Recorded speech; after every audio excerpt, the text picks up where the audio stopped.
దండోర దండోర cinema చూసినప్పుడు అంటే ఏం చెప్పాలో తెలియదు.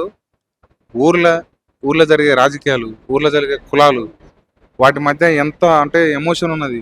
అంటే వయసుతోని మనుషులు ఎట్లా మారుతారు, వయసులో ఉన్నప్పుడు ఎట్లా మారుతారు, వయసు పోతా అంటే ముసలోళ్ళు అయితే వాళ్ళ మనసులు ఎట్లా మారుతాయి, వాళ్ళు చేసిన తప్పులు ఎట్లా గుర్తుకొస్తాయి, అవి ఫ్యామిలీల మీద ఎట్లా పడతాయి అనేది ఆ, మనోడు డైరెక్టర్ అదిరిపోయింది అసలు. కళ్ళకి నీళ్ళు వచ్చినాయి. సో ఏం లేదు, సూపర్ ఉన్న సినిమా, మస్తున్నది, మజా వస్తుంది. సినిమాని చూడండి, మీకు గుర్తుకొస్తాయి, మీ ఊరు మీకు గుర్తుకొస్తుంది. అంత ఎమోషన్ ఉన్నది అనమాట. కొడితే చంపమికల్ పళ్ళను ఉంటుంది చూడు, అట్లా చూపించింది డైరెక్టర్. సో మనం డైరెక్టర్కి హ్యాట్సాప్. ముందు మామూలు పాయింట్ కాదు ఇది, అంటే డేరింగ్ ఉండాల. సో మస్తున్న దండోర సినిమా అయితే అసలు అదిరిపోయింది. ప్లీజ్ అంటే సినిమా చూడండి, మీకు నచ్చుతుంది. అంటే ఇలాంటి కొత్త కోణం ఒకటి బయటకు వస్తుంది.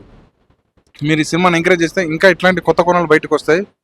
ఆ, అంటే రస్టిక్ అంటారు కదా, మన ఏమంటారు తమిళపది అని అంటారు కదా, ఇది కూడా అట్లనే ఉన్నది.